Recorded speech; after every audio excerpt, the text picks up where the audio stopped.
मन की पूजा।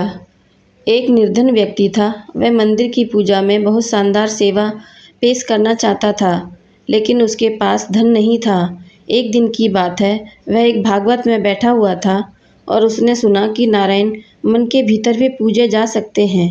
उसने इस अवसर का लाभ उठाया, क्योंकि वह एक लंबे समय से सोच रहा था कि कैसे मैं बहुत शान से नारायण की पूजा करूं, लेकिन उसके पास धन नहीं था। जब वह यह समझ गया कि मन के भीतर नारायण की पूजा कर सकते हैं, तो गोदावरी नदी में स्नान करने के बाद वह एक पेड़ के नीचे बैठा हुआ था।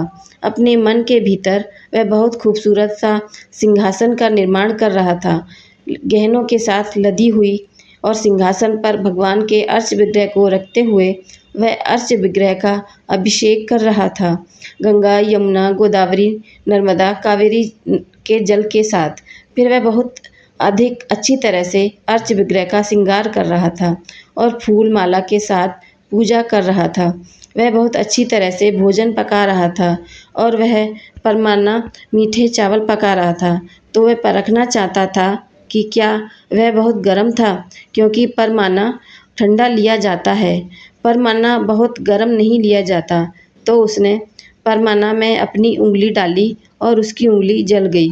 तब उसका ध्यान टूटा, क्योंकि वहाँ कुछ भी नहीं था, केवल अपने मन के भीतर वह यह सब कुछ कर रहा था। लेकिन उसने अपनी उंगली जली हुई देखी तो वह चकित रह गया। इस तरह बैकुंठ से नारायण मुस्कुरा रहे थे।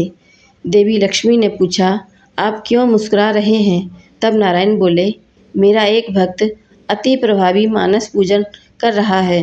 मेरे अन्य धनिक भक्त सब उच्च साधनों से, सामग्रियों से मेरी अर्चना करते हैं, लेकिन मन भटकता रहता है। इस समर्पित भक्त का वास वैकुंठ में होना चाहिए, अतः मेरे दूतों को तुरंत भेजो उसे वैकुंठ लाने के लिए। भक्ति योग इतना अच्छा है कि भले ही आपके पास भगवान की भव्य पूजा के लिए साधन न हो, आप मन के भीतर यह कर सकते हो। यह भी संभव है। क्या फर्क पड़ता है कि किसका नंबर कब आना है? जाना सबने ही है। हमको एहसास नहीं रहता कि हम सफ़र में ही नहीं, बल्कि एक लाइन में भी नित्य अच्छे कार्य करें। कौन सा आखिरी है, कोई नहीं जानता।